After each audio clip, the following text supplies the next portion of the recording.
Voltamos aos reactions e vamos ter um muito bacana, um tema que vocês me pedem muito de volta: serial killers. E nada mais, nada menos do que Ted Bundy. Agora o seguinte, não vai ficar só no reaction não. Eu vim para o reaction justamente para entender melhor. Afinal, ela sempre traz pesquisas aprofundadíssimas. Então, a partir destas pesquisas, vou dar minha visão e num próximo vídeo vou fazer algumas considerações, tá? Vamos lá. O caso Ted Bundy com Jaque Guerreiro. Theodore Robert Cowell nasceu em 24 de novembro de 1946 em Vermont, nos Estados Unidos. Ele foi fruto de uma breve relação entre sua mãe, Eleanor Louise, que na época tinha 22 anos, com um militar da Força Aérea Americana. Ele era bem mais velho que ela, e logo depois que ela engravidou, ele desapareceu, sumiu. E na verdade isso nunca foi confirmado, então não se sabe se esse cara realmente é o pai do Ted. Por exemplo, essa parte eu não li em lugar nenhum. Onde ela consegue essas informações? Eu acho que eu tenho que fazer pesquisas em inglês. E tem algumas teorias que acreditam que, na verdade, o pai dele é o seu avô, o pai da Louise. Então, logo depois que a Louise ficou grávida, os pais dela, a Eleanor e o Samuel, resolveram abafar o caso, fingiram que essa criança, na verdade, era filho deles. Então, logo que... Gente, que história é essa? Ele seria o resultado de um incesto. Eu não vi isso em canto algum. Caraca! A neném nasceu, eles contaram pra todo mundo que era o irmão mais novo da Louise. Não falaram que ela estava grávida em nenhum momento, nem que ela era mãe, porque eles não queriam nenhum escândalo na vizinhança ou com a família deles. Então, desde pequenininho, o Ted sempre acreditou que os seus pais eram, na verdade, os seus avós. E, na verdade, a relação da família inteira nunca foi muito boa. Desde criança, o Ted sempre viu o seu avô, que ele acreditava ser seu pai, agredir a avó dele, agressão verbal, física. Tá, essa informação eu achei também. Isso aí já é mais disseminado aí na mídia.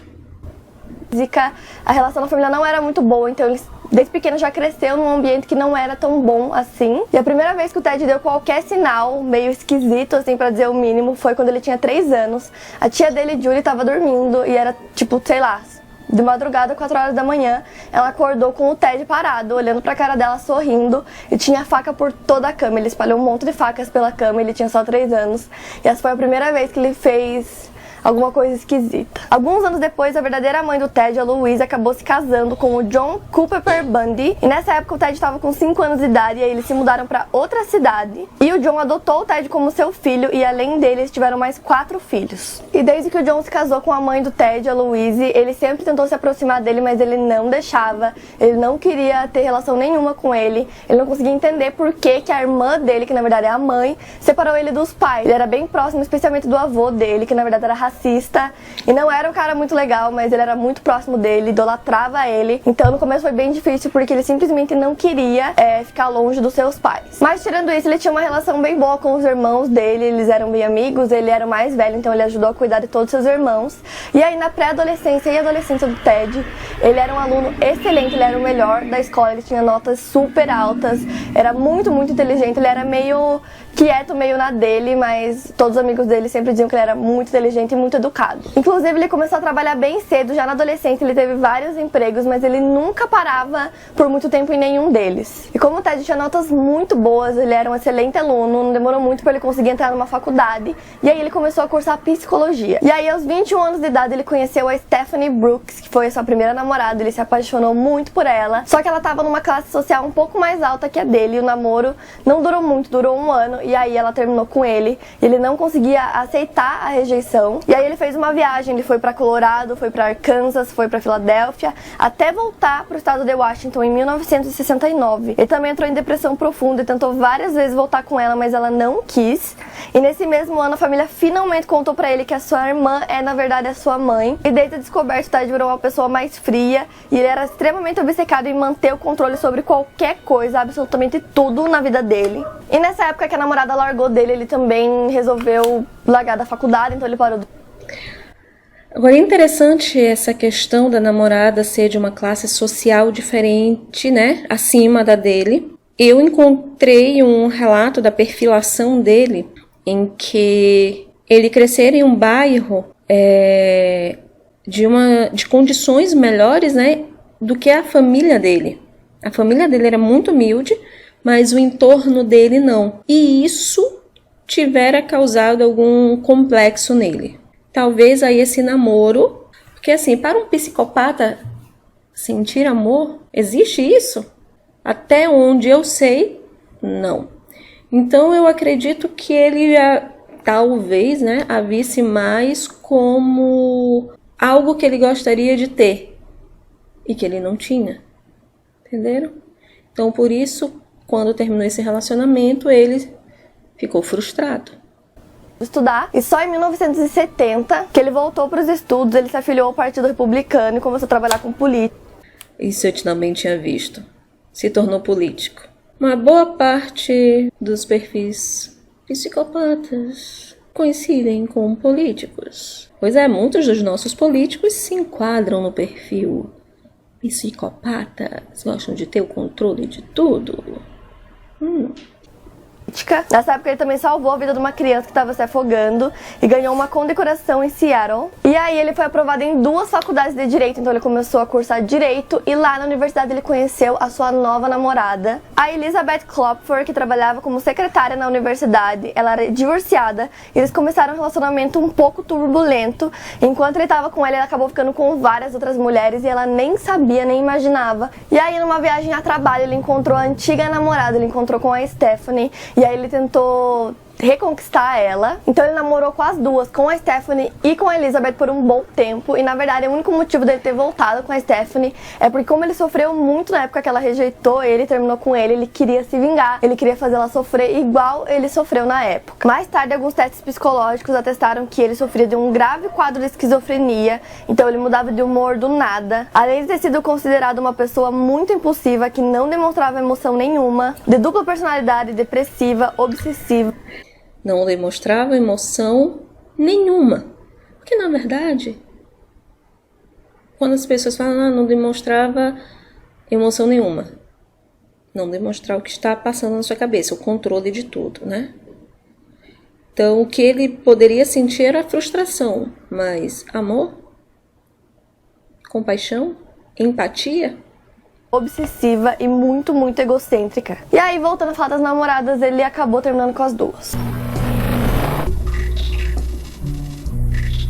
Vários crimes contra mulheres começaram a acontecer, mas a polícia não acreditava que tivesse qualquer ligação entre eles. Testemunhas apareceram em aproximadamente 5 estados diferentes, dizendo ter visto as vítimas entrando no carro com um homem. E todas as características citadas pelas testemunhas eram muito parecidas. Então a polícia começou a cogitar a existência de um serial killer que estava por aí assassinando muitas mulheres. Até hoje ninguém sabe quando o Ted começou a matar, quantos anos ele tinha ou quantas vítimas ao todo. É um mistério, ninguém sabe quando começou e nem quantas foram. Todas as vítimas do Ted eram mulheres jovens, a maioria delas tinha cabelo preto. E quando questionado, ele disse que ele sentia um ódio de todas as mulheres, principalmente por causa da mãe dele, e que todas elas ele escolhia alguém que tivesse qualquer semelhança física com a mãe dele. Fora que, como qualquer assassino em série, ele tinha um padrão de como abordar suas vítimas. Ele sempre abordava jovens em escolas, parques, fraternidades, universidades, e ele fingia estar com o pé ou com o braço engessado e pedia pra vítima ajudar ele a levar livros e coisas. Esse ódio por mulheres responde muito bem essa questão do ódio pela mãe, né? E a aparência física também. E por que ele matava, escolhia pessoas dessas áreas, né? Escolas, universidades.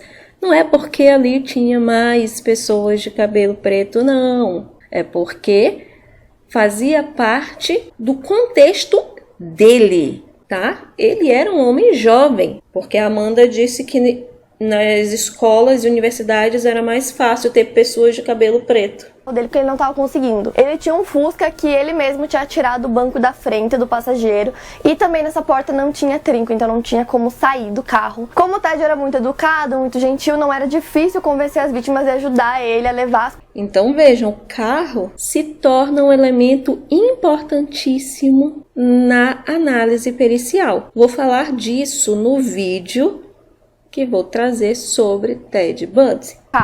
Então assim que ele conseguia convencer a pessoa a ajudar ele, chegando no carro ele sempre dava uma pancada na cabeça, fazendo com que a vítima desmaiasse, colocava ela pra dentro do carro, algemava ela e ia pra algum outro lugar. O destino das vítimas do Ted variava muito. Algumas sofriam mais do que as outras. Ele sempre estrangulava e antes de estarem totalmente mortas, ele abusava sexualmente de todas elas. Então assim, é muito triste, é muito absurdo, eram muitas mulheres, todas muito jovens, e ele sempre abusava. Ou seja, a necessidade da tortura e humilhação, porque o estupro em casos como esse é para demonstrar o poder sobre a mulher, é humilhá-la. Então ele chegava na linha tênue da morte para elas e aí as submetia antes delas morrerem a uma situação como essa, de estupro, de vulnerabilidade.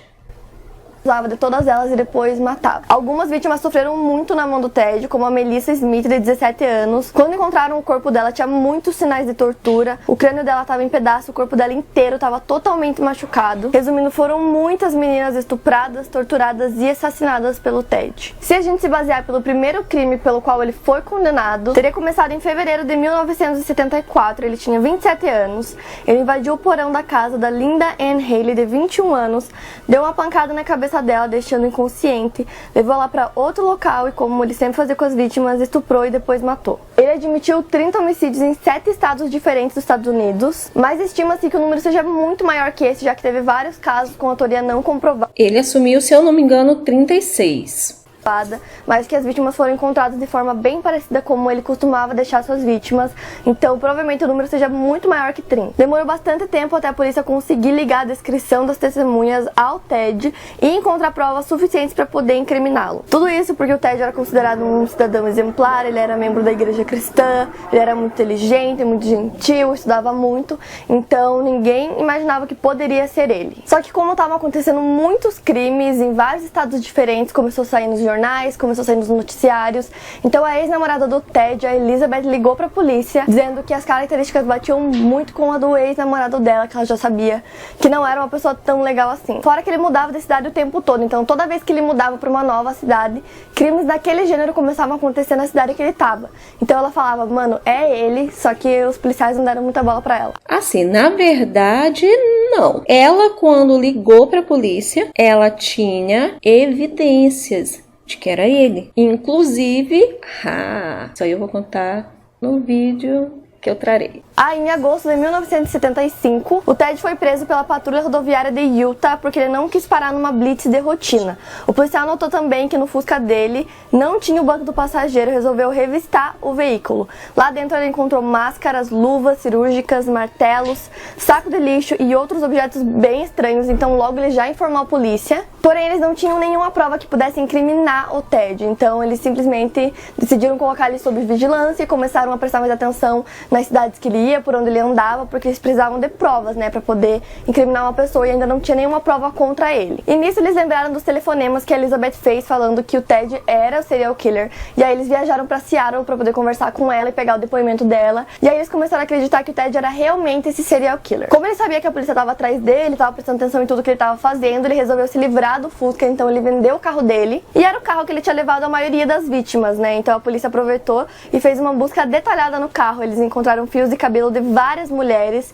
que eles encontraram os corpos, né, das mulheres já mortas, encontraram também evidências sanguíneas e impressões digitais. E aí, como ele passava por vários estados e cidades diferentes, Os detetives que estavam investigando o caso em diferentes estados se reuniram para trocar informações e as provas que eles tinham. Então eles conseguiram reunir provas suficientes que pudessem mandar o Ted finalmente para a prisão. Como o Ted era formado em direito, ele era bem egocêntrico, ele era muito inteligente, ele achou que ele não precisava de advogado, então ele não quis contratar ninguém e pediu para o juiz para ele fazer sua própria defesa no tribunal. Então ele seria o seu próprio advogado. O juiz acabou autorizando, então ele tinha o direito de frequentar a biblioteca do Fórum Criminal para que ele pudesse estudar e se preparar, para montar a sua própria defesa no dia do julgamento. No dia 7 de junho de 1977, no recesso de uma audiência preliminar, ele foi autorizado a consultar livros de direito para poder fazer sua pesquisa, e aí as algemas foram retiradas dele. Tinha apenas um policial do lado de fora da biblioteca que estava lá cuidando para que ele não escapasse. Na rua onde estava o tribunal, a segurança era mínima, então foi a coisa mais fácil do mundo para ele sair dali e fugir. Então ele conseguiu escapar pelo telhado e sumiu do estado para continuar praticando seus crimes, e aí a polícia estava atrás dele,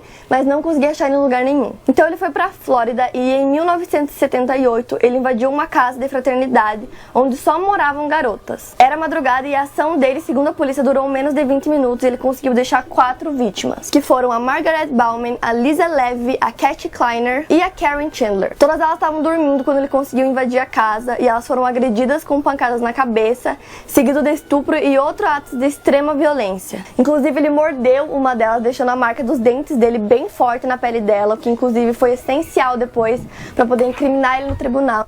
Olha aí, perícia odontologista, tá? A marca da arcada dentária. E aí a gente já percebe o que? Ele foge do padrão, né? Afinal ele já não estava mais com o Fusca, então ele precisou aí modificar o padrão, modificar a forma de agir. Se viria a se tornar um padrão, só o tempo diria. Eu vou falar disso mais pra frente. Nenhum dos vizinhos ouviu nada do que estava acontecendo, mas quando ele estava deixando a casa, que tudo isso levou 20 minutos, ele foi visto por uma das meninas que morava também nessa fraternidade e estava chegando em casa naquele momento. Como as vítimas tinham as mesmas características e os crimes eram muito parecidos com os crimes cometidos em outros estados, entre 1974 e 1975, o FBI suspeitou que o Ted fosse o autor desses ataques e colocou o nome dele na lista dos 10 criminosos mais procurados dos Estados Unidos. E como esses crimes estavam saindo em todos os jornais, era notícia no país inteiro, o Ted começou a viajar cada vez mais rápido, então ele nunca ficava muito tempo em lugar nenhum. Uma característica muito fora do comum para serial killers, tá? A maior parte age numa determinada região.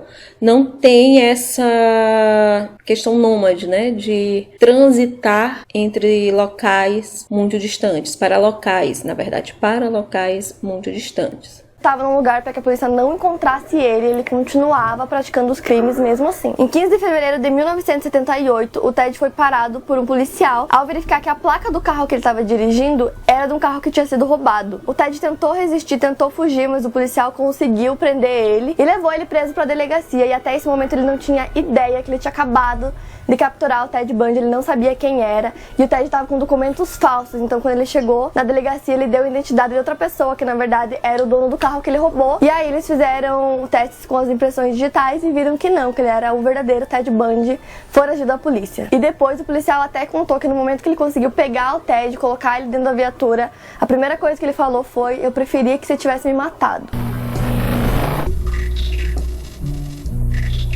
O Ted foi conduzido ao julgamento pela primeira vez em junho de 1979 em Miami, em virtude dos crimes cometidos na fraternidade na Universidade Estadual da Flórida. Os julgamentos do Ted eram praticamente um circo, tinha muita gente, muito fotógrafo, repórter, noticiário, pessoas, muita gente, e ele adorava a atenção. Nesse julgamento ele estava fazendo a própria defesa e ele estava extremamente confiante, achando que ele ia conseguir se inocentar. Ele não tinha muita experiência em tribunal, então ele não conseguiu se ajudar muito, fora que a Nina, uma das principais testemunhas da acusação, reconheceu ele como sendo o homem que ela viu saindo da casa dela. A tese dele ficou ainda mais enfraquecida quando começaram a trazer mais provas. O odontologista Dr. Richard deu um depoimento e ele...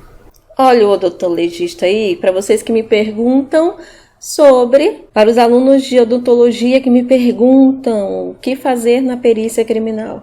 Olha aí.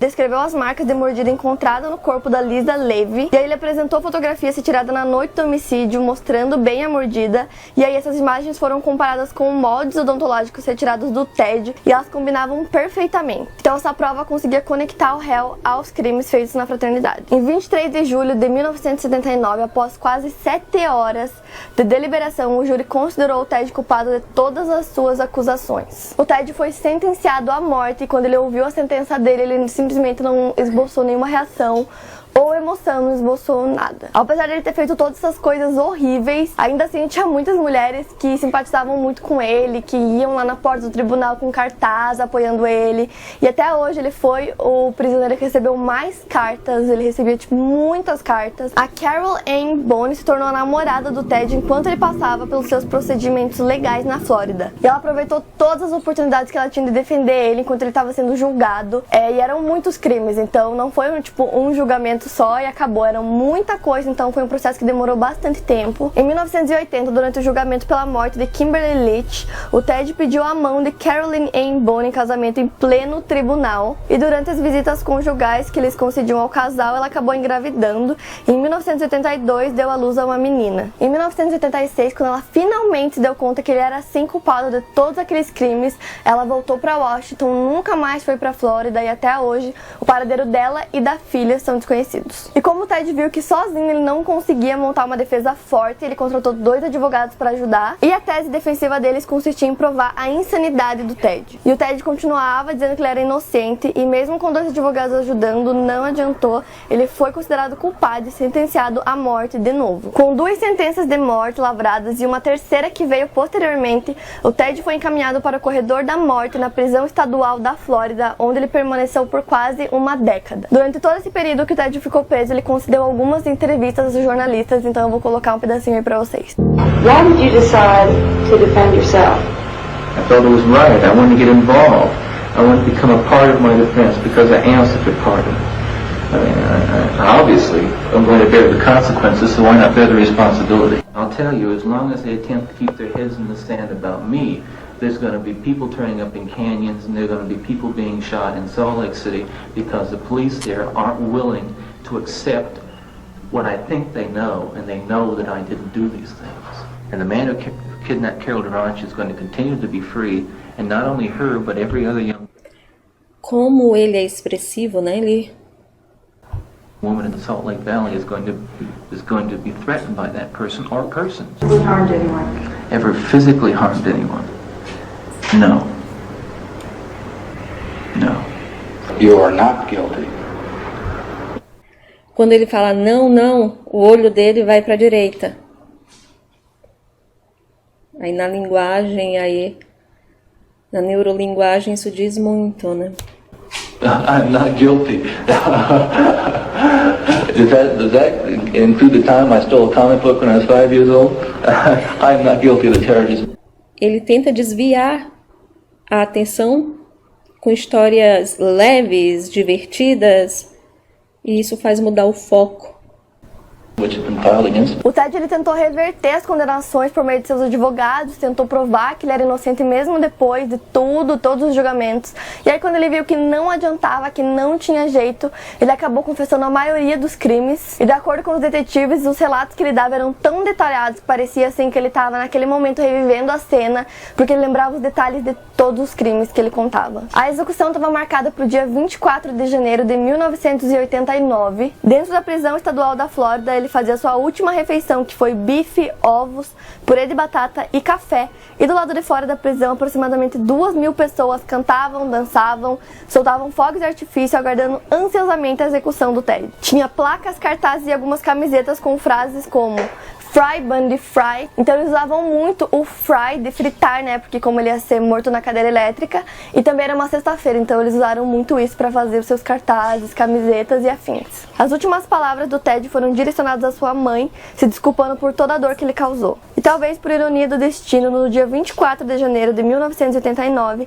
às 7h06 da manhã, ele foi executado, e quem acionou a cadeira elétrica foi uma mulher. E essa foi a história do serial killer Ted Bundy. Eu espero muito que vocês tenham gostado. todo. Tem muita coisa sobre ele, então se vocês quiserem...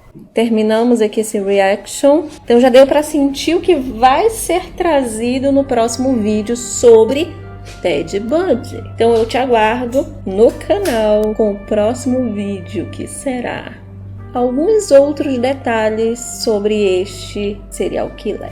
Então, se vocês curtiram este vídeo, lembre-se, deem o like, sim, porque isso é valorizar o que a gente está fazendo aqui, criando conteúdo que vocês amam. Ativa as notificações e principalmente compartilha mesmo, porque a gente nunca sabe o psicopata, a psicopata que está do nosso lado.